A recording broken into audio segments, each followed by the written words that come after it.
Hare Krishna, Krishna Krishna, Hare Hare, Hare Rama, Rama Rama, Hare Hare. हरे कृष्णा जी, आप सबका बहुत बहुत स्वागत है आज के अध्याय 6 के सत्र में, जिसको बोला गया ध्यान योग। उसके बारे में हम लोग चर्चा करेंगे। उसके 4 पार्ट है। तो पहला जो श्लोक 1 से लेकर श्लोक 6 तक मन के बारे में बताया गया कि हमारा सबसे बड़ा शत्रु या सबसे बड़ा मित्र कौन है, और फिर भगवान श्री कृष्ण। तो दूसरा पार्ट है अष्टांग योग के बारे में भगवान बताएंगे। योग बहुत ही फेमस, बहुत प्रख्यात शब्द है, आपको हर जगह पे मिलेगा। तो भगवान की दृष्टि में योग क्या है उसके बारे में हम लोग चर्चा करेंगे। और योग करने में सफलता प्राप्त हो तो क्या होगा, और असफल हो गए तो क्या होगा, और उसके बाद में सबसे बड़ा योगी कौन है, इसके बारे में भगवान श्री कृष्ण अपना मत रखते हैं। तो इस तरह से ये अध्याय 6 को ध्यान योग बोला गया, क्योंकि भगवान इसको अष्टांग योग की विधि के अनुसार बताते हैं, और इससे हमें बहुत सारी बातें सीखने को मिलेगी। तो आप अपने प्रश्न तैयार रखिएगा। तो इसका मतलब जैसे भगवान, जैसे कि श्रीमद् भागवतम में वर्णन आता है, भगवान के 3 अलग अलग तरह का प्रभाव देखने को मिलता है। एक को बोलते हैं ब्रह्म या ब्रह्म ज्योति, जिससे क्या होता है, पूरे जितना भी सृष्टि है उसमें भगवान श्री कृष्ण का प्रभाव हमें देखने को मिलता है। तो उनको बोला गया ब्रह्म रूप या ब्रह्म ज्योति के रूप में सर्वत्र विद्यमान है। दूसरा बताया गया परमात्मा के रूप में, जब योगी लोग ध्यान के माध्यम से, समाधि के माध्यम से जिनके दर्शन करते हैं, उन भगवान श्री हरि चतुर्भुज रूप में भगवान श्री हरि के वो दर्शन प्राप्त करते हैं। और तीसरा बताया गया श्री भगवान, मतलब भगवान का साक्षात स्वरूप को देखते हुए और उनकी सेवा में लग सकते हैं। ब्रह्म ज्योति के रूप में भगवान की सेवा करना कठिन है, और ऐसे ही ध्यान योग के द्वारा जब दर्शन करते हैं तब भी उनकी सेवा करना कठिन है। पर जब भगवान के रूप में दिखते हैं तब भक्त उनकी सेवा करता है। तो तीनों जो प्रभावों में से जो भगवान का जो स्वरूप बताया गया, उसमें भगवान का सारे गुण पूर्ण रूप से दिखते हैं। और इस एक श्लोक के माध्यम से हमें पता चल जाता है, बहुत सारे लोग बोलते हैं कि भगवान तो बस एक ज्योति है, भगवान तो बस जब ध्यान करते हैं तो उनको बहुत दिव्य प्रकाश दिखता है। कई लोग बोलते हैं भगवान तो चतुर्भुज रूप में हमारे हृदय में विराजमान रहते हैं, और कई लोग बोलते हैं भगवान तो गोलोक वृंदावन में निवास करते हैं। तो तीनों की बातें एक साथ श्रीमद् भागवतम से हमें पता चलता है कि तीनों ही बात सही है, पर किसने कितना अच्छे से समझा है उसके अनुसार ये निर्धारित होता है। तो ऐसे बताया गया कि जो ध्यान योग करते हैं उनकी अवस्था के, उनके स्तर के अनुसार भगवान के दर्शन प्राप्त होते हैं। पर बहुत सारे लोग बोलते हैं भगवान पे ध्यान क्यों लगाना है। बहुत सारे गुरु बोलेंगे अपने आप के ऊपर ध्यान लगाओ, या फिर कुछ और जो वस्तु है उस पे ध्यान लगाओ, या कोई बोलेंगे किसी पे ध्यान मत लगाओ, कोई बोलेगा कि कोई बात मत सोचो। तो तरह तरह की विचारधाराएं हमें देखने को मिलती है, पर इसमें भगवान श्री कृष्ण का क्या राय है वो हम लोग इस कथा में सुनेंगे। तो कई लोग देखते हैं आजकल पूरे विश्व में बात फैली हुई है कि भाई किसी से बोलो हाँ जी हम योगा करते हैं जी, सुबह उठकर योगा करते हैं। सब लोग अलग अलग तरीके से योगा करते हैं, पर क्या यह वास्तविक योग है या कुछ और है। तो जैसे आप देख सकते हैं कई लोग सोचते हैं कि एक अलग तरह का आसन लगा के बैठना, उसको योग बोल देते हैं। कई लोग बोलते हैं प्राणायाम को योग बोल देते हैं। तो अलग अलग लोगों के अलग अलग विचार है। आजकल तो योगा के बहुत सारे नए नए रूप आने लग गए। बहुत सारे लोग बोलते हैं योगा इन ऑफिस, ऑफिस में योगा करो। कई लोग बोलते हैं ऐसे योगा करो बिजनेस का मजा आ जाए, बिजनेस योगा। तो अलग अलग तरह से लोग है ना योग शब्द को का दुरुपयोग करते हैं। आप देखेंगे बहुत सारी पुस्तकें आ गई है मार्केट के अंदर, तरह तरह के योगा के बारे में बताया गया है। ये योग करो, वो योग करो, ऐसा योग करो, वैसा योग करो। पर भगवत गीता के अनुसार योग का क्या मतलब है? तो यहाँ पे भगवान पहले श्लोक से आरंभ करते हैं। श्री भगवानुवाच अनाश्रितः कर्म फलं कार्यम कर्म करोति यः स सन्न्यासी च योगी च न निरग्निर्न न च अक्रियः। श्री भगवान बोलते हैं कि योगी कौन है और सन्यासी कौन है। तो बताया अनाश्रितः कर्म फलम कार्यम कर्म करोति यह है एक योगी का लक्षण कि कैसे कार्य करता है, कर्म फल के आश्रय के बिना। भगवान पूरे 18 अध्याय में बस इसी बात को बहुत महत्व देके बताएंगे कि हमें किस तरह से कार्य करना चाहिए कि हमें संसार के बंधन प्राप्त नहीं हो। कोई भी हम कार्य करते हैं तो हमें एक प्रतिक्रिया मिलती है। बहुत सारे लोग जो स्टूडेंट है वो उनको पढ़ा होगा Newton's law that every action has equal and opposite reaction. हर कार्य का एक प्रतिक्रिया प्राप्त होती है। कुछ भी करो या कुछ ना करो तो भी कोई ना कोई प्रतिक्रिया मिलती रहेगी। अच्छा कर्म करेंगे तो हमें अच्छा परिणाम मिलेगा, बुरा कर्म करेंगे बुरा परिणाम मिलेगा। तो इसलिए भगवान ने बोला योगः कर्मसु कौशलम। हमें इस तरह से कार्य करना है कि हमें परिणाम नहीं मिले। इसका क्या मतलब हुआ? इसका बहुत सिंपल मतलब है कि परिणाम की आशा नहीं करना कि हमको ये प्राप्त हो जाएगा। जैसे कि कोई स्टूडेंट है, विद्यार्थी है, वो कहता है चलो मैं बहुत अच्छे से पढ़ाई करी है, मेरे को 100 में से 100 मार्क्स आएंगे ही आएंगे। तो वो सोच रहा है कि सारा कार्य मैं करता हूं।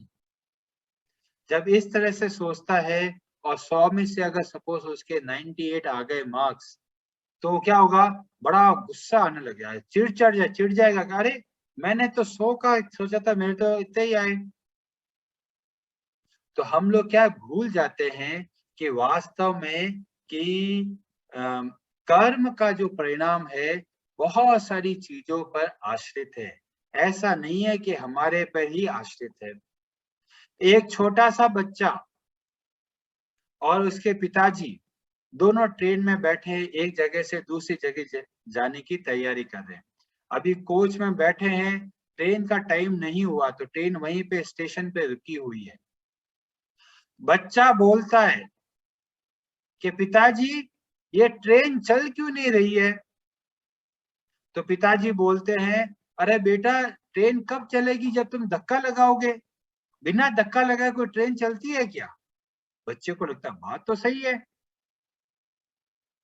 तो पूछता बताओ क्या करें? तो पिताजी बोलते हैं बेटा धक्का लगाना शुरू करो। तो बेटा बोलता है कि बाहर उतर के धक्का लगाऊं? कि नहीं नहीं, अंदर से ही धक्का लगाना है। कोच के अंदर बैठे हो, उसके अंदर से आपको धक्का लगाना है। और बेटा बोलता है सच में चलेगी ट्रेन? पिताजी बोलता है बिल्कुल चलेगी।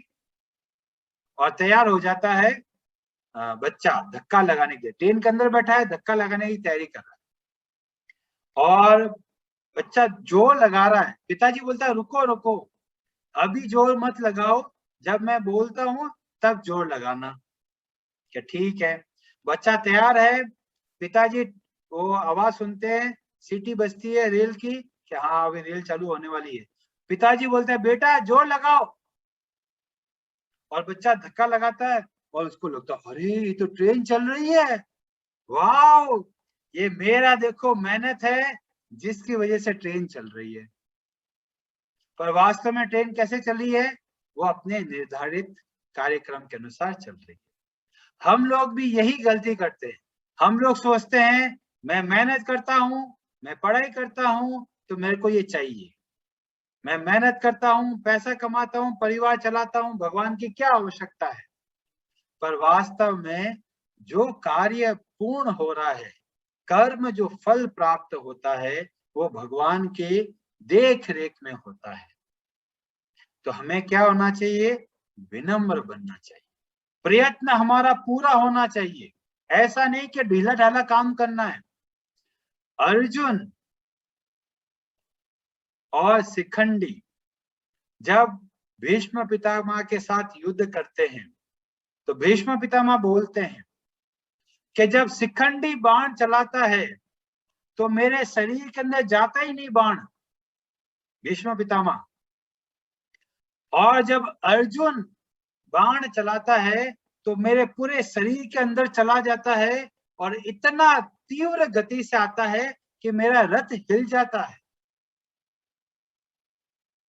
तो कहने का मतलब है कि हमें अपने कार्य को बहुत ही दक्षता से करना है, बहुत ही एक्सपर्ट से करना है, और भगवान इस बात को प्रेरणा देते हैं कि हमें हमारा जो कर्तव्य है बहुत अच्छे तरीके से करना है। पर ये नहीं सोचना है कि हमारे कर्मों की वजह से ही ये फल मिला है। इसलिए भगवान जगह जगह पे कर्म फल का त्याग के बारे में बोलते हैं। यहाँ पे भी भगवान यही बोले, अनाश्रितः कर्म फलम कार्यम कर्म करोति यह। जो भी आप कार्य करो इस एक शब्द के बारे में सोचिए, अनाश्रितः, कर्मों के फल का त्याग करते हुए हमें कार्य करना है। और फिर भगवान मन के बारे में बताते हुए बोलते हैं कि हमारा बाहर कोई शत्रु नहीं है, सबसे बड़ा शत्रु हमारा ये मन है, और सबसे बड़ा मित्र भी ये हमारा मन है। तो कब पता चलता है कि कब ये शत्रु बन जाता है और कब ये मित्र बन जाता है? तो बोला अंतर है कि अगर मन आपके वश में है तो ये बहुत बड़ा मित्र है, और अगर ये मन आपके वश में नहीं है तो ये बहुत बड़ा शत्रु है। और उदाहरण में जैसे हम पता चलता है, अग्नि, अग्नि जला भी सकती है और चमत्कार भी कर सकती है। जैसे कि एक रॉकेट को भेजना है तो बहुत सारा अग्नि लगती है उसमें, और वो बहुत अच्छा कार्य कर सकता है रॉकेट। और अगर वो अनकंट्रोल्ड हो, नियंत्रित नहीं हो, तो बहुत ज्यादा नुकसान पहुंचा सकता है। तो हमें भी क्या करना है? हमें ये देखना है कि हमारा मन हमारी कहना मानता है या नहीं। कैसे पता चलेगा? बहुत आसान है। आप भगवान का नाम का जप कीजिए, 1 महीने का नियम बनाइए। कितनी बार आपका मन बोलेगा आज मन नहीं कर रहा है, छोड़ो आज जप क्या करना। और उस वक्त आपका क्या विचार होता है वह निर्धारित करता है कि आप अपने मन के अनुसार चलते हो या मन को अपने अनुसार चलाते हो। तो ये बहुत आवश्यक है कि भगवान हमें बताते हैं कि हमें अपने मन पर निगरानी रखनी है। ये मन क्या है? बहुत बड़ा धोखेबाज है, और इस मन की वजह से ही हम संसार में भटक रहे। इसलिए भगवान आने वाले सब श्लोकों में मन के संबंध में बताएंगे। तो पहले बोला कि जिसने अपने मन को वश में किया है वह मन बहुत बड़ा मित्र की तरह हमें भगवान से जोड़ने में मदद करेगा। और अगर उस मन के कहना मानने से और हम भटकते रहे तो हम ऐसी जगह भटक के चले जाएंगे जहां से वापस आना बहुत कठिन होता है। बहुत सिंपल एग्जाम्पल बताया रथ का। तो रथ का लगाम जो एक मन की तरह है, वो हमें वश में रखना है बुद्धि के माध्यम से, और नहीं रखेंगे तो हमारा जो रथ है वो पता नहीं कहाँ कहाँ भटकता जाएगा। कहाँ कहाँ भटकता है कि ये पांचों इंद्रियां जो घोड़े हैं ये भगा के लेके जाती है। एक जिस चीज में एक मन फंस गया तो क्या करता है, हमें पूरी तरह भ्रष्ट कर सकता है। लोग कानों के पीछे क्या क्या कर लेते हैं, प्रशंसा सुनने को तैयार है या लोगों की निंदा सुनने को तैयार है, पर भगवान का नाम का जप करते हैं, सुनते हैं, तो उसके लिए उनको समय नहीं मिलता है। और इस तरह से भगवान बताते हुए फिर आगे चलते हैं कि भाई मन के लिए क्या किया जाता है, जो ध्यान योगी है उसके लिए क्या कर्तव्य है और उसको क्या करना चाहिए। तो यहाँ पे बहुत अच्छे तरीके से बताया कि किस तरह से उसको आसन पे बैठना चाहिए, एकदम स्थिर होना चाहिए, आंखें बंद नहीं करना है। बहुत सारे लोग सोचते हैं आंखें बंद करके ध्यान करेंगे तो बहुत अच्छे से ध्यान होगा। यहाँ पे बोला आंखों को आधा बंद रखना है। तो ध्यान की प्रक्रिया भगवान यहाँ पे बताते हुए बहुत महत्वपूर्ण बात बोलते हैं, मत चित्तो युक्त आसीत मत परः। तो इस आधे श्लोक से हमें पता चल जाता है कि भगवान बोलना चाहते हैं कि अगर कोई ध्यान योग का आचरण करता है तो भी उसको मेरे में मद चित्त भगवान श्री कृष्ण में ध्यान लगाना है। अगर वो भगवान श्री कृष्ण के ध्यान नहीं लगाता तो ध्यान योग की सिद्धि को नहीं प्राप्त कर सकता। तो अंतिम लाइन में जब बोला मनः संयम्य मद चित्तो युक्त आसीत मत परः, तो इस तरह से ध्यान की प्रक्रिया भगवान हमें भगवत गीता में बताते हैं। और इसके अलावा कोई और बात बताता है तो हमें उस पर भरोसा नहीं कर सकते। क्यों? क्योंकि भगवान श्री कृष्ण की वाणी ऐसी है जो कि अलौकिक है, उसमें एक भी शब्द गलत नहीं है। ये साक्षात स्वयं भगवान की वाणी है, इस पे कभी भी हमें संदेह नहीं करना है। जो भगवत गीता के विचारों के अनुकूल चलता है वो सार्थक ज्ञान है, बाकी सारे ज्ञान भगवान बोलेंगे वो अज्ञान की श्रेणी में आते हैं। तो जब कोई भी ध्यान के बारे में बोले तो पूछिए भी किसका ध्यान लगाना है।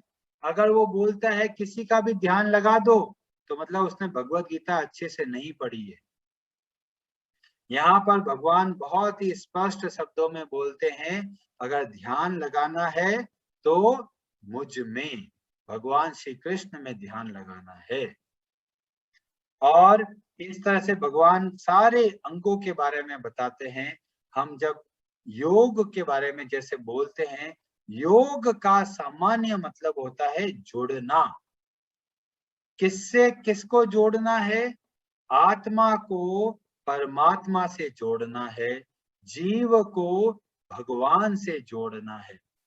और जो ये मार्ग है उसमें ये चीज मुख्य क्या है? भगवान से जुड़ना।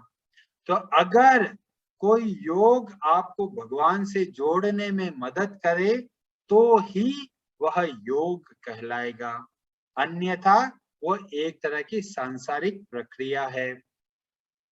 और यहाँ पे जब बताया अष्टांग योग जिसको ध्यान योग बोला जाता है, उसके अष्ट मतलब 8 अंग है, यम नियम आसन। तो सीधा लोग क्या करते हैं, यम को गायब, नियम को गायब, सीधा आसन पे कूदते हैं।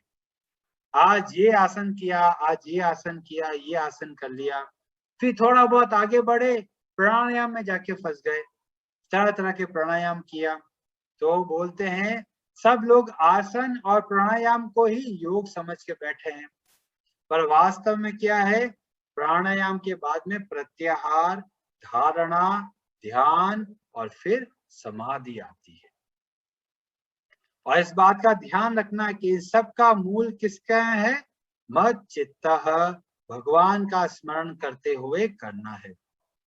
तब तो योग की पूर्णता प्राप्त हो सकती है, नहीं तो असंभव है। और भगवान एक एक करके बताते हैं हर जगह पे। यम मतलब एकांत में रहो और अपने मन को वश में करो, ये पहला स्टेप बताया। फिर बोला खाना पीना सोना इस सब में हमें समभाव से कार्य करना है, न ज्यादा सोना है न कम सोना है। और फिर बताया आसन लगा के बैठो। इस तरह से भगवान ने बहुत स्टेप्स बताए, प्रक्रिया बताई कि इस तरह से हम ध्यान योग का आचरण कर सकते हैं। इस तरह से बताया ध्यान करते हुए। और बहुत ऐसे लगेगा कि पहले नियम है कि ब्रह्मचर्य का पालन करना है। बहुत सारे लोग तो 50% वहीं से गायब हो जाएंगे। फिर उसमें से कई लोग बोलेंगे जंगल में जाके करना है, फिर और 50% कम हो जाएंगे। फिर उसके में बोला कि अपने मन को निग्रहित करना है, फिर और कम होते चले जाएंगे। तो बताया ध्यान योग की प्रक्रिया बहुत मुश्किल है, इसके माध्यम से भगवान की प्राप्ति करना बहुत कठिन है। और बोला मन को वश में करना है, ये बहुत आवश्यक है, नहीं तो क्या होगा। भगवान पहले बोल चुके हैं मिथ्याचार स उच्यते। मन अगर वश में नहीं है और बाबा जी बन गए हैं तो बहुत दुख पाएंगे। तो इस ध्यान योग के पूरे कार्यक्रम में मन को स्थिर रखना बहुत आवश्यक है। और फिर भगवान श्री कृष्ण बताते बताते एक बहुत महत्वपूर्ण बात बताते हैं और बोलते हैं यो माम पश्यति सर्वत्र सर्वं च मयि पश्यति तस्याहं न प्रणश्यामि स च मे न प्रणश्यति। ये ऐसा श्लोक है जो हमारे भय को दूर कर सकता है।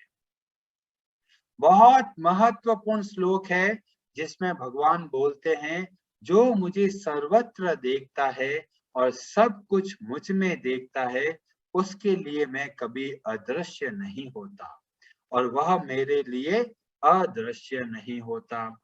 मतलब जो ऐसा योगी है वो हर जगह पे भगवान श्री कृष्ण के दर्शन करता है।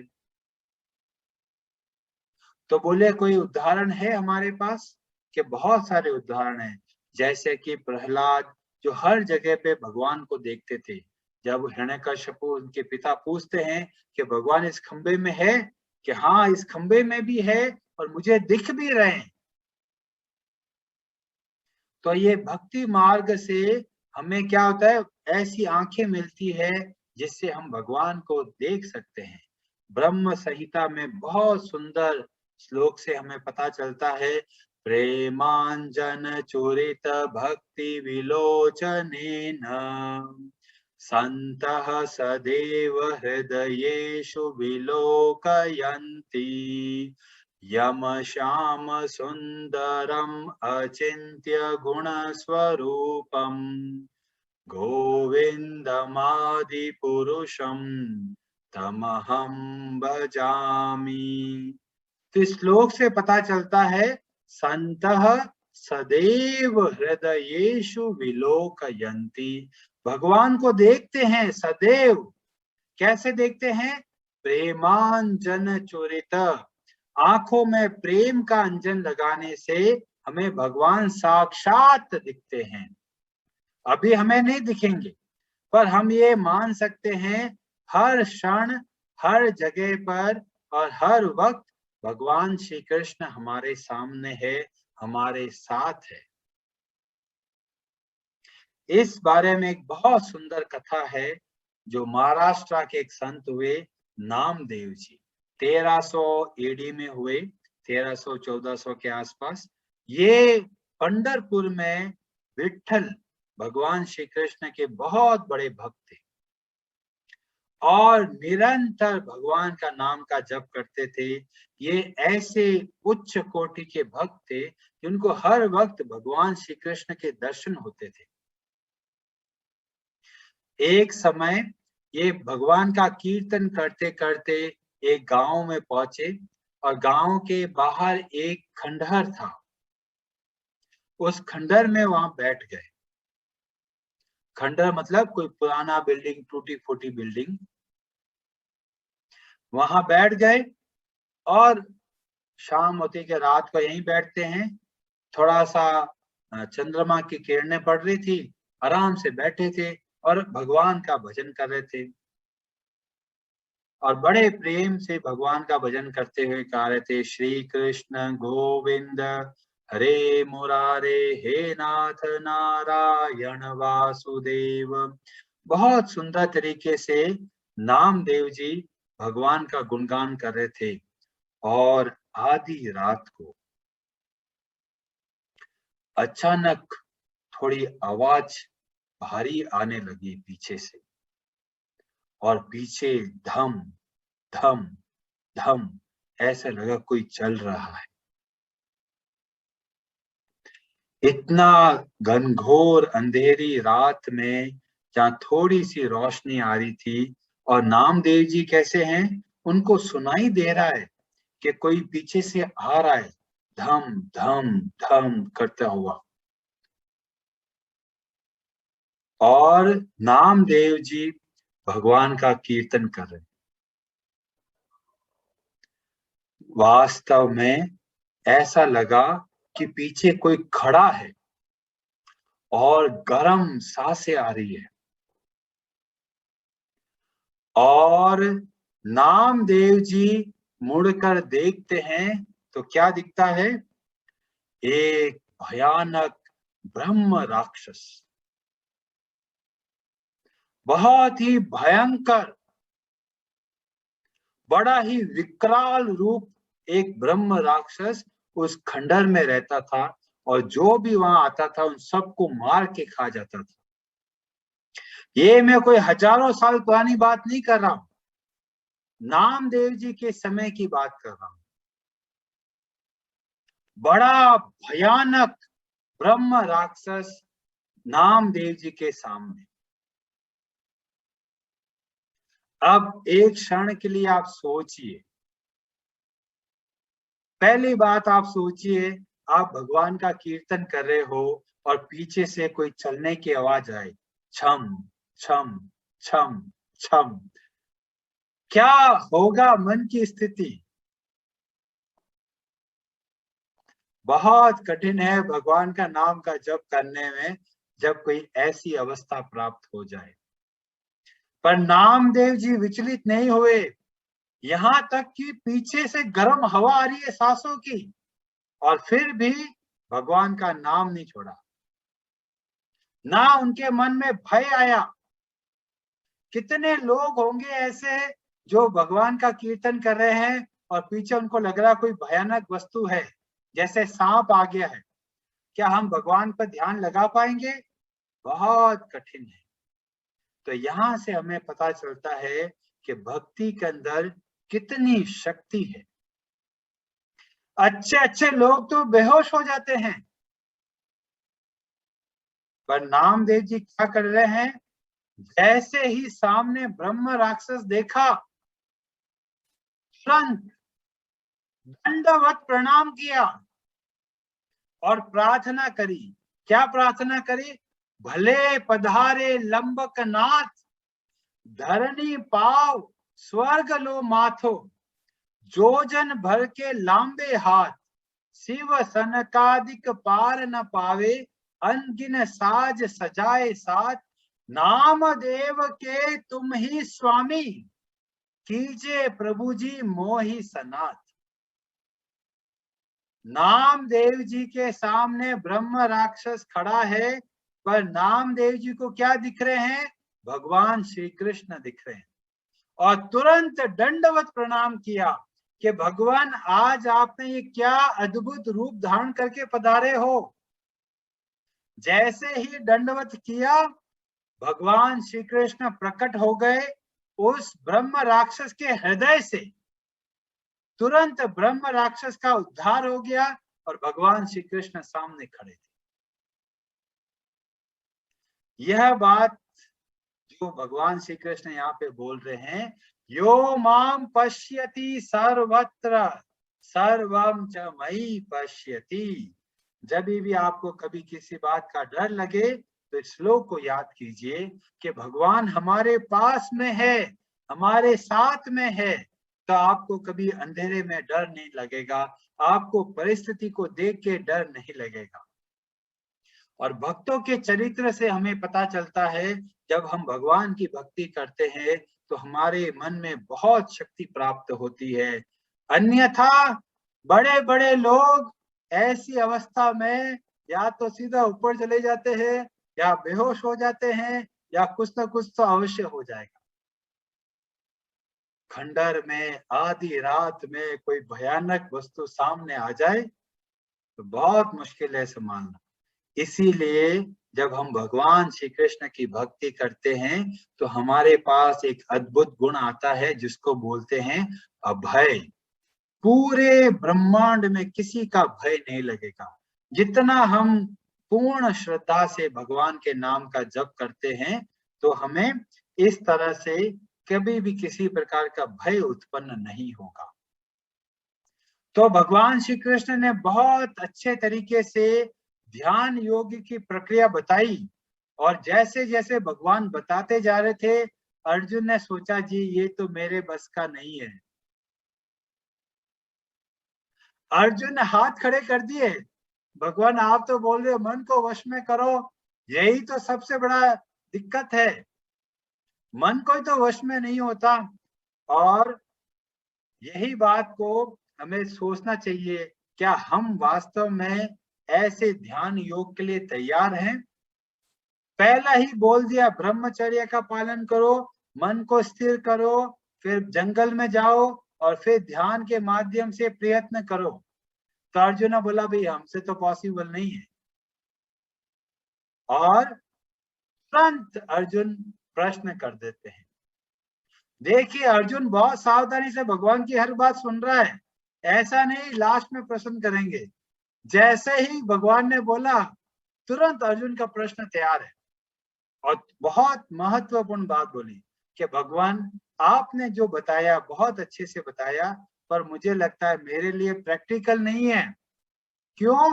चंचलत्वात् स्थितिं स्थिराम, क्योंकि ये जो मन है ये बहुत चंचल है, इस मन को मैं कैसे वश में करूं? फिर अर्जुन एक बहुत बड़ी बात बोलते हैं कि वे मैं हवा को रोक सकता हूं पर मन को मैं नहीं रोक सकता। ये कौन बोल रहा है? वो अर्जुन जिसकी एकाग्रता के वो विश्व में बहुत प्रसिद्ध है, कि जब द्रोणाचार्य टेस्ट लेते हैं कि भाई आपको क्या दिख रहा है, तो सबको बोलते एक एक करके किसको क्या दिख रहा है। युधिष्ठिर महाराज बोलते हैं भाई मेरे को वृक्ष दिख रहा है, मेरे को पक्षी दिख रहा है कि चलो साइड में आ जाओ। भीम को बोला भीम तुम्हें क्या दिख रहा है, कि मेरे को तो बस पेड़ पे फल ही फल दिख रहे हैं, तुम साइड में आ जाओ। अर्जुन क्या दिख रहा है, कि मेरे को पक्षी की आंख दिख रही है। पक्षी दिख रहा है? नहीं दिख रहा। पेड़ दिख रहा है? नहीं दिख रहा है। चलाओ बाण। ऐसा अर्जुन यहाँ पे बोल रहा है चंचलम ही मनः कृष्ण प्रमाथि बलवदृढ़म् तस्याहं निग्रहं मन्ये वायुरीव सुदुष्करम। हवा को रोक सकता हूँ पर मन को मैं रोकने में भी असमर्थ हूँ। जब अर्जुन ने हाथ खड़े कर दिए तो हम लोग सोचते हैं हम तो अर्जुन के सामने कुछ भी नहीं है। तो अर्जुन ने वास्तव में यह प्रश्न हमारे लिए किया, क्योंकि हम भी अपने मन को वश में नहीं कर सकते। तो भगवान फिर उत्तर में बहुत सुंदर बात बताते हुए बोलते हैं, असंशयम महाबाहो मनो दुर्निग्रहम चलम अभ्यासेन तो कौन्तेय वैराग्येन च गृह्यते। भगवान ने पहला जो शब्द काम में लिया, बोला असंशयम। असंशय मतलब अरे मुझे पता है ये मन चंचल है। क्यों पता है भगवान? क्योंकि मैंने तो डिजाइन किया है इस सिस्टम को। भगवान ने इस मन को इस तरह से डिजाइन किया है कि ये चंचल रहेगा। कब तक रहेगा? जब तक वो भगवान श्री कृष्ण में नहीं लगेगा।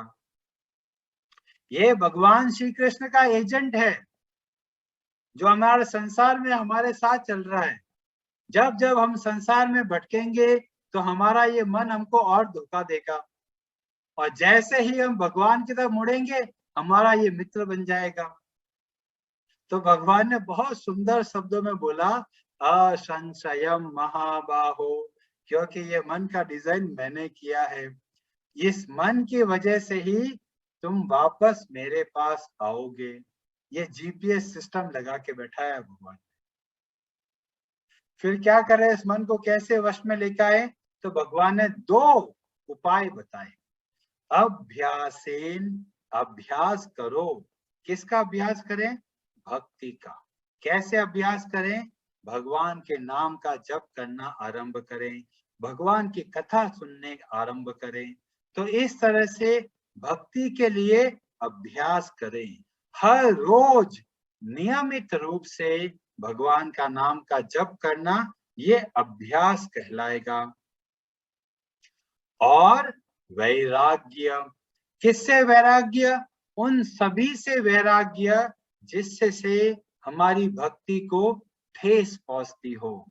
हमें ऐसा कोई कार्य नहीं करना है जो हमारी भक्ति के मार्ग को रोके। तो इन 2 बातों का ध्यान रखना है। अभ्यास करना है भक्ति के लिए, वैराग्य रखना है जो चीजों से जो हमें भक्ति के मार्ग में अवरोध देते हैं। जैसे ही ऐसे बोला तो बोला अर्जुन ने कि भाई बात तो सही है आपकी, मन को तो वश में करने का प्रयत्न करेंगे, पर फिर मेरे अंदर एक और संदेह है कि क्या, कि बाई चांस मैं अच्छे से नहीं कर पाया, आधा ही मन वश में हुआ, मेरा क्या होगा? ना मैं संसार का रहूंगा, ना मैं आपके रास्ते पे पहुंच पाऊंगा। तो मैं तो बादल की तरह भटक जाऊंगा, ना इधर का रहूंगा ना उधर का रहूंगा। तो यहाँ पे अर्जुन ने बहुत बढ़िया प्रश्न किया कि भाई मन का जो रास्ता बताया वो तो बहुत कठिन है। फिर बोला मन चंचल है, तो उसका भी उपाय बता दिया। तो बोला अभ्यास तो करते करते पता नहीं कितने जन्म लग जाएंगे, हम पता नहीं समर्थ हो पाएंगे या नहीं हो पाएंगे। तो हम अगर बीच रास्ते में ही हमारी नैया डूब गई तो, हमारा गाड़ी में जो पेट्रोल खत्म हो गया तो क्या करेंगे? तो भगवान बहुत बढ़िया, बहुत सुंदर शब्दों में हमें सिखाते हैं कि घबराओ मत। क्यों? ना ही कल्याण कृत कश्चित दुर्गतिम तात गच्छति। तात का मतलब बहुत अपनापन है। तो भगवान बोलते हैं भगवान के रास्ते पे बढ़ाए हुए कदम कभी आपको धोखा नहीं देंगे। जितना हम भगवान की ओर बढ़े हैं उतना हमारा कल्याण अवश्य होगा।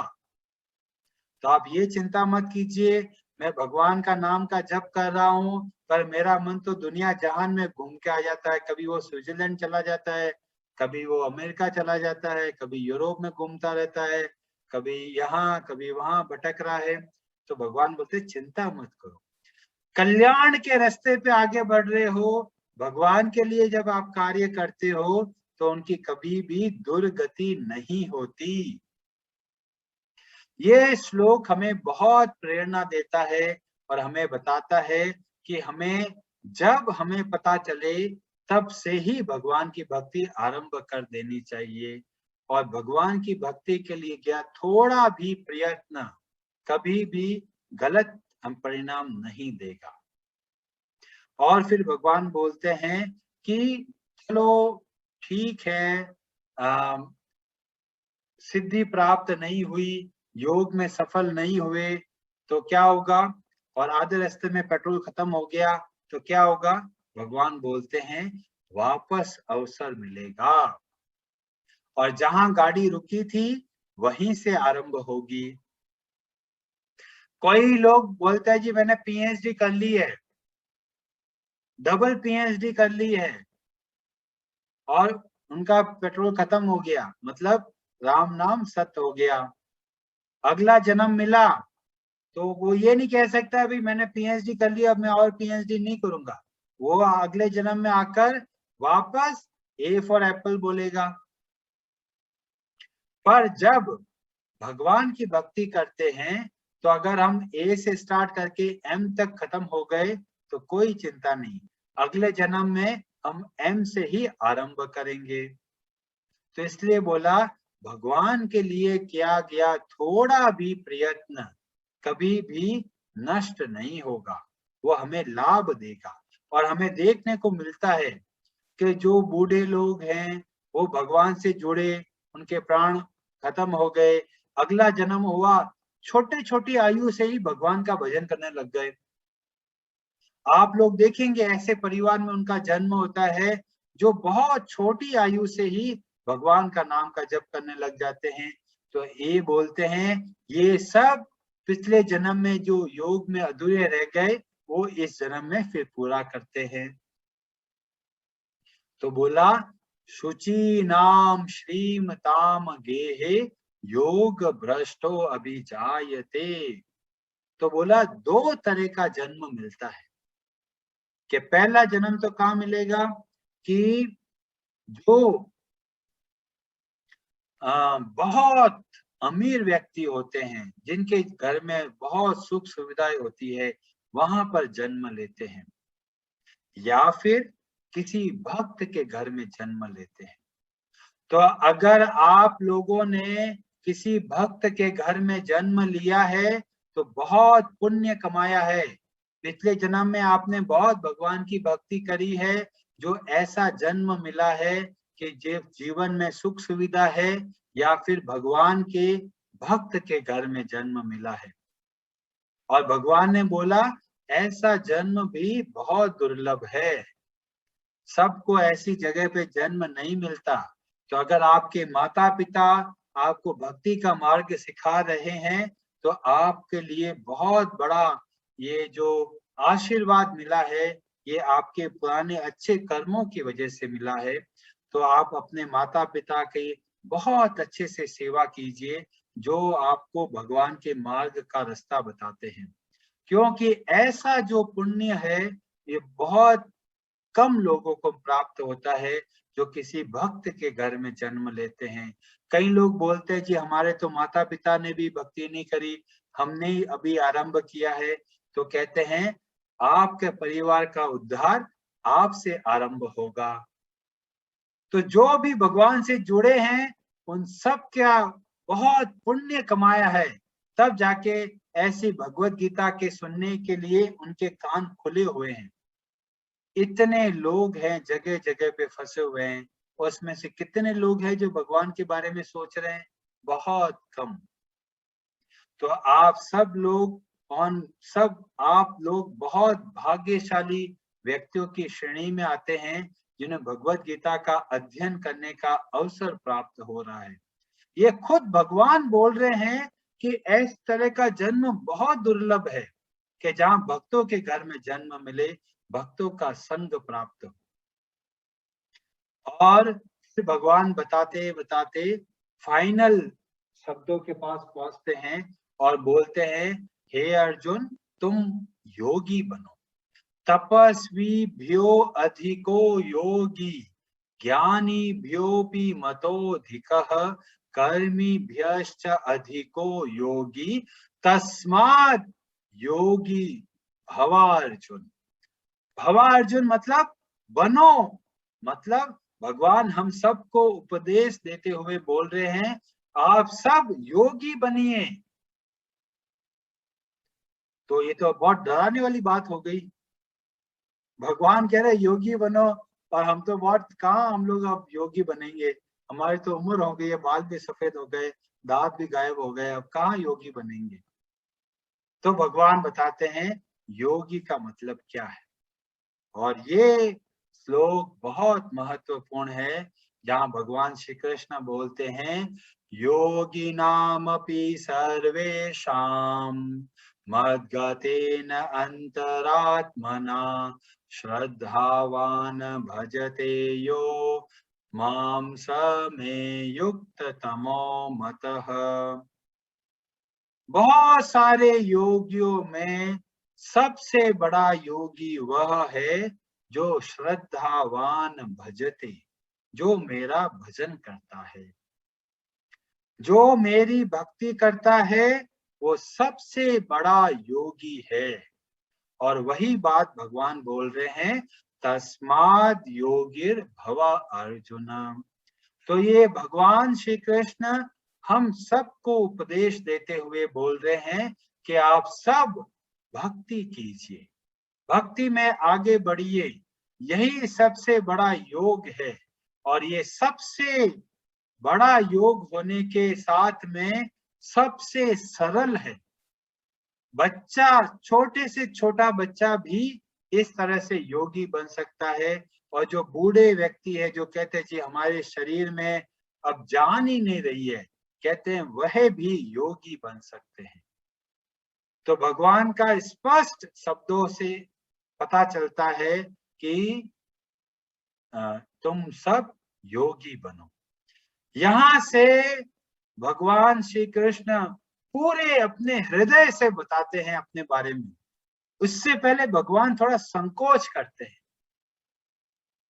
बहुत कम जगह पे बोलेंगे मत चित्ता मन मना, पर यहां से लेकर 7 से लेकर 12 तक, क्योंकि 18 अध्याय को जैसे 3 पार्ट में अगर रखे तो पहला पार्ट को मुख्यतः कर्म योग के बारे में बताया जाता है, 7वें अध्याय से लेकर 12वें अध्याय तक मुख्यतः भक्ति योग के बारे में बताएंगे, और 13वें अध्याय से 18वें अध्याय तक मुख्यतः ज्ञान के बारे में बताते हैं। तो 7 से लेकर 12 तक तो भगवान अपने भक्तों के लिए क्या क्या बोलते हैं, बस ऐसा लगता है भगवान तो अपना पूरा मन खोल के बैठे हैं। तो 7वें अध्याय से आपको भक्ति इतना स्पष्ट रूप से देखने को मिलेगी कि आपको लगेगा भगवान हर जगह पे बोलेंगे मैं और मैं। अब कई लोग प्रश्न करेंगे, यहाँ तो भगवान हर जगह पे मैं करे जा रहे हैं, पर यहाँ पे क्यों बता रहे हैं? क्योंकि भगवान बोलेंगे कि हे अर्जुन, तुम्हारे अंदर द्वेष का भाव नहीं है, इसलिए मैं अच्छे से तुम्हें बता सकता हूँ मेरे बारे में। क्योंकि जब तक हम भगवान को नहीं समझेंगे तो अब तक हमारा मन अस्थिर और चंचल ही रहेगा। तो इस श्लोक के माध्यम से हमें क्या पता चला कि हमें अभ्यास करना है, वैराग्य रखना है और मुख्यतः योगी बनना है। और इस तरह का बात बताते हुए हमें पता चलता है बृहद नारदीय पुराण में, जहाँ पे बताया गया हरे नाम हरे नाम एव केवलम कलौ नास्तेव नास्तेव नास्तेव गतिर अन्यथा। इस कलयुग में भगवान श्री कृष्ण के नाम के सिवा और कोई मार्ग नहीं है। अतः श्री चैतन्य महाप्रभु ने बहुत स्पष्ट शब्दों में हमें सिखाया कि हमें नियमित रूप से भगवान के नाम का जप करना चाहिए और भगवान का कीर्तन करना चाहिए। और हमें पता चलता है कि श्रीमद् भागवतम में सब कुछ बताते हुए सुखदेव गोस्वामी जी बताते हैं कि कलयुग के अंदर कितने दुख है, कितने कष्ट है, और फिर फाइनली उनको बताते हैं कि बहुत लोगों को जीवन में बहुत कष्ट रहेगा, पर कुछ तो उपाय है। और फिर वहां पे बताते हैं कि कलौ दोष निधे राजन अस्ति एको महान गुणा कीर्तनाद एव कृष्णस्य मुक्त संगो परम व्रजेत। कि इस कलयुग के अंदर दोष निधि खजाना है, किसका? दोषों का, पर उसके अंदर एक महान गुण है। क्या महान गुण है? कीर्तनाद एव कृष्णस्य, केवल भगवान श्री कृष्ण के कीर्तन मात्र से क्या हो सकता है? मुक्त संग परम व्रजेत, संसार के बंधन से मुक्त होकर हम भगवान के धाम को जा सकते हैं। इसलिए इवन नारद ऋषि भी हर वक्त गाते हुए घूमते हैं, श्रीमन नारायण नारायण हरि हरि। इस तरह से हर जगह पे भगवान का नाम का जप करते हुए नारद जी घूमते हैं। और हमें भी ये शिक्षा मिलती है, हर जगह पे भगवान का गुणगान करना, भगवान का कीर्तन करना, भगवान के नाम का जप करना, यह सबसे बड़ा योग है और यह हमारे जीवन को सर्वश्रेष्ठ अवस्था तक लेके जा सकता है। अतः आप सबसे निवेदन है कि आप आज से हर रोज नियम से कम एक माला का जप अवश्य कीजिए। माला का जप कैसे करते हैं तो मैं उनको आपको थोड़ा सा बता देता हूं, तो आप इसको समझिएगा। तो ये जैसे माला पे जप करना बहुत आवश्यक है, माला पे जप करना अभ्यास कहलाता है। तो नहीं तो माला पे जप नहीं करेंगे तो हम लोग क्या आते हैं, अपने मन के आधार पे चलेंगे। तो अभ्यास के लिए बहुत आवश्यक है माला से जप करें। तो माला का जप कैसे करना है? तो एक बार तो हमें बोलना है, मैं आपको दिखा देता हूं।